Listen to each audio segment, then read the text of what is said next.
अस्सलाम वालेकुम वरहमतुल्लाहि वबरकातुहू। क्लास 10th दिन चौथा और ये ब्रिज कोर्स का चौथा दिन है आज मैथ्स का। इसमें आप पढ़ने वाले हैं इकाई अक़लीदस का इल्म हिंदसा, ज़ीली इकाई नुक्ता के मुहद्दिद और फासला और दरमियानियत सलाहियत का बयान। यहाँ क्या सलाहियतें आपको आएंगी? अगर दो नुकात के मुहद्दिद दिए हों तो उनका दरमियानी फ़ासला मालूम करना। दूसरा इसमें आना चाहिए दिए हुए नुक्तों के दरमियान वाक़ई फ़ासले की मदद से दरमियानियत का तसव्वुर समझना। दरमियानियत मतलब बीच में। आइए ज़रा याद करें। एक सीधे रास्ते पर ख़त मुस्तक़ीम में पुणे, अहमदनगर और शिरूर शहर वाक़ हैं। पुणे और अहमदनगर के दरमियान 120 किलोमीटर का फ़ासला, शिरूर और अहमदनगर के दरमियान 50 किलोमीटर का फ़ासला और पुणे और शिरूर के दरमियान 70 किलोमीटर फ़ासला है। तो कौन सा शहर किन दो शहरों के दरमियान वाक़ है? तो आप यहाँ पर देख रहे हैं कि पुणे और अहमदनगर के दरमियान 120 किलोमीटर है, जबकि शिरूर और अहमदनगर के दरमियान 50 और पुणे और शिरूर के दरमियान 70 का फ़ासला है। तो इसका मतलब ये है 50 जमा करेंगे 70 में तो हो जाते हैं 120 किलोमीटर, यानी अहमदनगर और पुणे के बीच में शिरूर है। ठीक है, इस तरह से हमें मालूम पड़ता है कि दोनों जो हैं शहर उनके बीच में शिरूर आ रहा है। अहम नुकात, नुक्तों के मुहद्दिदीन और फासला। यहाँ पर एक अददी ख़त दिया हुआ है, इसका मुशाहिदा कीजिए। ये अददी ख़त आपको नज़र आ रहा है जिसमें कुछ नुकात दिए हैं ABCODE। यहाँ नुक्ता D अददी ख़त पर एक अदद को ज़ाहिर करता है, यानी अदद 1 का नुक्ता D का मुहद्दिद है। तो अगर D का मुहद्दिद पूछेंगे यहाँ पे तो वो है 1। इसी तरह और जो दिए हुए हैं जैसे E है उसका मुहद्दिद पूछा तो वो है 3, C का पूछा तो नफ़ी 2, B का नफ़ी 3। इस तरह से इनके मुहद्दिद पहचाने जाते हैं। दो नुकात के दरमियान फ़ासला मालूम करना, यानी नुकात के मुहद्दिदीन में से बड़े मुहद्दिद से छोटे मुहद्दिद को तफ़रीक़ करना।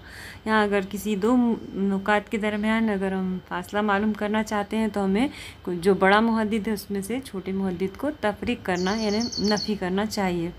नुक्ता E और D के दरमियानी फ़ासले को डिस्टेंस ED की सूरत में लिखा जाता है। ये फ़ासला यानी लेंथ ऑफ ED क़ता ED की लंबाई है।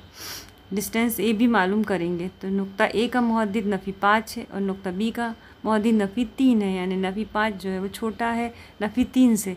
इसलिए हम क्या करेंगे, पहले नफ़ी 3 लिखेंगे, वो बड़ा है, बड़े में से हम छोटे को घटाएंगे। तो डिस्टेंस ऑफ AB बराबर नफ़ी 3 नफ़ी ब्रैकेट में लिखेंगे नफ़ी 5, नफ़ी नफ़ी जमा हुआ तो 5 में से 3 गए तो बचे 2।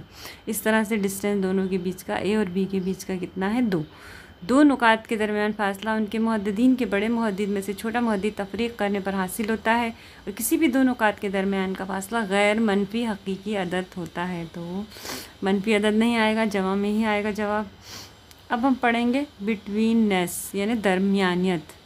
अगर PQR हम ख़ती नुकात हों तो ज़ील में दी हुई अशकाल के मुताबिक 3 सूरतें मुमकिन हो सकती हैं, यानी अगर PQR ये एक ख़त पे वाक़ हैं तो या तो P और R के बीच में Q हो सकता है, या P और Q के R के बीच में हो सकता है, या R और Q के बीच में P हो सकता है। इस तरह से 3 जो हैं सूरतें मुमकिन हो सकती हैं।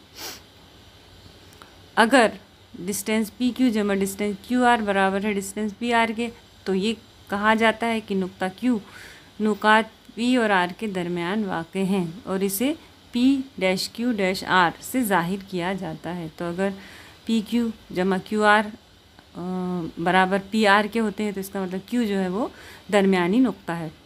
क़ता ख़त का वस्ती नुक्ता mid point of A segment. अगर A-M-B और क़ता M बराबर है क़ता MB तो नुक्ता M को क़ता AB का वस्ती नुक्ता कहते हैं। हर क़ता ख़त का एक और सिर्फ एक ही वस्ती नुक्ता होता है। यहाँ पर एक AMB एक क़ता ख़त दिया है, इसमें M जो वस्ती नुक्ता है उसके आसपास आप देख रहे हैं AM बराबर है MB के। यहाँ पर निशान लगा के बताया गया है कि जो M है वस्ती नुक्ता है, इसलिए AM बराबर होगा MB के। एक अददी अब मश्क है, इसको आपको हल करना है। एक अददी ख़त पर A, B और C नुकात इस तरह वाक़ हैं कि AC बराबर डिस्टेंस AC बराबर 10, डिस्टेंस ऑफ CB बराबर 8 हो तो डिस्टेंस ऑफ ए बी मालूम कीजिए, उसके तमाम मुतबादलात पर गौर कीजिए। तो ये आपको करना है हल कि किस तरह से हम अलग अलग इसमें मुमकिनात पे ध्यान दें कि जो है सी दरमियानी नुक्ता हो सकता है या बी दरमियानी नुक्ता हो सकता है।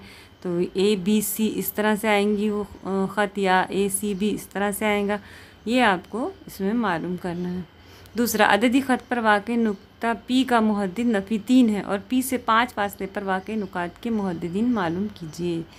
तो यहाँ पर आप अददी ख़त आप पहले भी देख चुके हैं। यहाँ पर ये अददी ख़त इस तरह से है और इसमें वो पूछ रहे हैं कि अददी ख़त पर वाक़ नुक्ते पी का मुहद्दिद नफ़ी 3 है और पी से 5 फासला। तो नफ़ी 3 से 5 फासला जो है हम देखेंगे तो दोनों तरफ 5 फासला हो सकता है नफ़ी 3 से, दाईं जानिब भी और बाईं जानिब से। अगर हम दाईं जानिब देखें तो यहाँ पर 1 2 3 4 5 2 जो है वो आता है जवाब।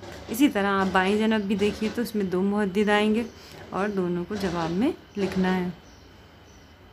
तीसरा सवाल है, नुक्ता एम क़ता ख़त ए बी का वस्ती नुक्ता है और ए बी बराबर 18 है तो ए एम की कीमत मालूम कीजिए। तो वस्ती नुक्ता यानी एकदम बीच का नुक्ता आप पहले भी देख चुके हैं, यानी कि ए बी को अगर हाफ 2 डिवाइड किया जाए तो हम बीच का नुक्ता हमें मिलता है। तो यहाँ 18 है, इसके 2 हिस्से करेंगे यानी 9 9 9 रहेंगे दोनों। ए बी बराबर 18 है तो ए एम कितना रहेगा, 9 रहेगा। तो इस तरह से ये आपका चौथा दिन आज ख़त्म हुआ। इसके जो मश्क है उसमें ज़्यादा सवाल नहीं है, 3 ही सवाल हैं। इनको हल कीजिए और कोशिश कीजिए इसको वापस से देखिए अगर समझ में नहीं आया तो, और नहीं आया